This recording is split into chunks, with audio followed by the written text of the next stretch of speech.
Furious Americans are burning their MAGA hats in revolt against Trump after the president broke his promise to release the Epstein files. So I was a super Trump supporter in 2016. I voted for him in 2020. I didn't vote for him in 2024 because his rhetoric got super. I felt like he betrayed the base, and he was talking about implementing more immigration, and I saw that he wasn't going to promise that we wouldn't go to war with Iran. Then he got elected, and it's been nothing but disappointment after disappointment. We've bombed Iran, we're increasing H-1B visas, replacing American workers, there's no mass deportations. Now he's talking about amnesty. That's not really amnesty for farmers. We're probably going to go into an all-out war with Iran eventually, and now the straw that broke the camel's back was this whole entire Epstein cover-up. I have 3 of my MAGA hats here today, and we're gonna burn them. Yeah, so these are basically yarmulkes now, and this is a Christian country, so we're not gonna play with these anymore. MAGA hats are off, America First hats are on.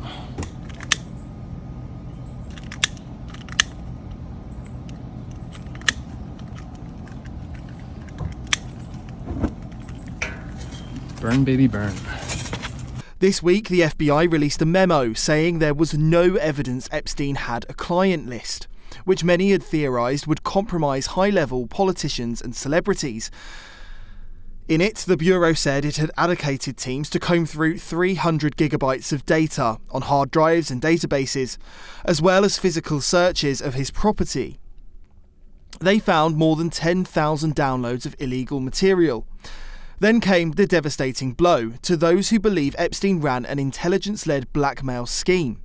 The FBI found, quote, "There was no credible evidence found that Epstein blackmailed prominent individuals as part of his actions. We did not uncover evidence that could predicate an investigation against uncharged third parties." They found the deceased had harmed more than 1,000 victims, but concluded nothing warranted further investigation. The Bureau agreed with the existing presumption of Epstein's cause of death. Trump reacted harshly to questions on the matter. Your memo and release yesterday on Jeffrey Epstein, it left some lingering mysteries. One of the biggest ones is whether he ever worked for an American or foreign intelligence agency. The former Labor Secretary, who was Miami U.S. Attorney Alex Acosta, he allegedly said that he did work for an intelligence agency. So could you resolve whether or not he did? And also, could you say why there was a minute missing from the jailhouse tape on the night of his death? Yeah, sure. If could I just interrupt for 1 second? Are you still talking about Jeffrey Epstein? This guy's been talked about for years. You're asking, we have Texas, we have this, we have all of the things. And are people still talking about this guy, this creep? That is unbelievable. Do you want to waste the time, and do you feel like answering? I don't mind answering. I mean, I can't believe you're asking a question on Epstein at a time like this, where we're having some of the greatest success and also tragedy with what happened in Texas. It just seems like a desecration, but you go ahead. Sure. First, to back up on that, in February, I did an interview on Fox, and it's been getting a lot of attention because I said, I was asked a question about the client list, and my response was, it's sitting on my desk to be reviewed, meaning the file, along with the JFK, MLK files as well. That's what I meant by that. Also, to the tens of thousands of video, they turned out to be child porn downloaded by that disgusting Jeffrey Epstein. Child porn is what they were. Never going to be released, never going to see the light of day. To him being an agent, I have no knowledge about that. We can get back to you on that. And the minute missing from the video, we released the video showing definitively, the video was not conclusive, but the evidence prior to it was showing he committed suicide. And what was on that, there was a minute that was off the counter. And what we learned from Bureau of Prisons was every night, they redo that video. It's old, from like 1999. So every night the video is reset, and every night should have the same minute missing. So we're looking for that video to release that as well, showing that a minute is missing every night. And that's it on Epstein. But lawyer Alan Dershowitz dropped a bomb on TV by saying he knew names and that they were sealed by court documents. This is not an opinion. This is a fact. I have seen Remember, I was accused falsely in the Epstein, and ultimately I was completely cleared. The woman admitted that she may have mistook me for somebody else and withdrew all of her lawsuits. And so from day one, from the day I was accused, I said I want every document out because I knew every document would prove I was innocent. So let me tell you, I know for a fact documents are being suppressed. And they're being suppressed to protect individuals. I know the names of the individuals. I know why they're being suppressed. I know who's suppressing them. But I'm bound by confidentiality from a judge and cases, and I can't disclose what I know. But I hand to God, I know the names of people whose files are being suppressed in order to protect them. And that's wrong. Hello, I'm Bev Turner. Now, it can feel like the money in our bank accounts at the moment does not keep up with the cost of living. And maybe there's a solution. I'm here today with the CEO of TallyMoney, Cameron Parry. Cameron, what is TallyMoney? Well, Bev, with TallyMoney, you get a current account and a debit card, but instead of pounds, you use milligrams of gold as your everyday money. So why gold? Gold traditionally is a great store of value. It has, on average, gone up at over 11% per annum for the last 25 years against the pound. It's tripled in value in the last decade. And in the last 2 years alone, it's increased by 50% against the pound. Banks' savings products just can't compete with that level of growth. But this isn't just about gold. This is about a currency that you guys have created at TallyMoney. Explain it to me as though I'm an idiot. So, look, people need to be able to hold their earnings and build their savings in a money that retains its value and remains in their legal control and remains theirs to access, away from government control. Great. You had me at not exposed to government control. You should feel safe and happy with your money. You should have peace of mind. The more money you see in your bank balance, and that's the type of thing we're trying to deliver, and give people choice in the type of money they get to use every day.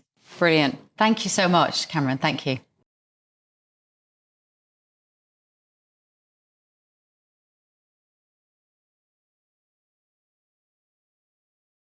MAGA Republicans are refusing to back down on the issue. I believe they've been able to effectively get away with not investigating the Epstein's intelligence connections because of the Pandora's box that opens. But I think that given the public outrage over this and the intense pressure that's felt by so many in the admin, combined with the knowledge that this is not going away, that they will at least have to give a little bit. I think why this audience is so upset, and myself included, at what has been going on, because I think it's an affront to sort of what the core foundational values of the MAGA movement really rest upon, which is a frustration with the sort of establishment Republican belief and ideology that accountability is found in, strongly worded letters and the tweets and the sort of performative politicking of the day. Now it seems like we're not even really getting that. We're being told that we just need to move on. Trump's press secretary said the administration was determined to put bad actors behind bars. DOJ and FBI have now concluded there was no Jeffrey Epstein client list. What do you tell MAGA supporters who say they want anyone involved in Jeffrey Epstein's alleged crimes to be held accountable? This administration wants anyone who has ever committed a crime to be held accountable, and I would argue this administration has done more to lock up bad guys than certainly the previous administration. And the Trump administration is committed to truth and to transparency. That's why the Attorney General and the FBI Director pledged at the President's direction to do an exhaustive review of all of the files related to Jeffrey Epstein's crimes and his death. And they put out a memo in conclusion of that review. There was material they did not release because, frankly, it was incredibly graphic and it contained child pornography, which is not something that's appropriate for public consumption. But they committed to an exhaustive investigation. That's what they did, and they provided the results of that. That's transparency. The FBI's memo comes as good news for Prince Andrew. Apparently, Prince Andrew is going to be fine because the Epstein list that Donald Trump had promised would be revealed is now not going to lead to anything. And so the only person who's paying a price for Epstein is Ghislaine Maxwell, who's in prison for a very long time for trafficking minors. Daughter of course, a Labour MP. Yes, boss, yeah. And my former boss. Yes, exactly. There we are. Yeah. You always work with the best, Nigel. But I think the thing about this is it's very interesting because it on the face of it, it looks like, oh yeah, why have they suddenly pulled the rug on this? of course, it's all party because people involved with Epstein were right across the board, Republican and Democrat, very big business. And of course, the British ambassador to Mandelson was Mandelson, met him many times. The only person who had dinner with Epstein on his last birthday before he was incarcerated. Yeah, it's extraordinary. And the only guest. Yeah. And Mandelson, of course, is very, very sensitive if you ask him about his He says he now regrets his relationship with Epstein. Well, I bet he does, Yeah. but regretting it doesn't explain it. So it gets him off the hook too. Yeah, well, yes. I mean, whether or not that's the reason for it, I don't know. I mean, we don't know why the FBI stopped. I'd imagine getting evidence was really difficult to collect, given that a lot of these things were on private islands. Oh, there'll be diaries.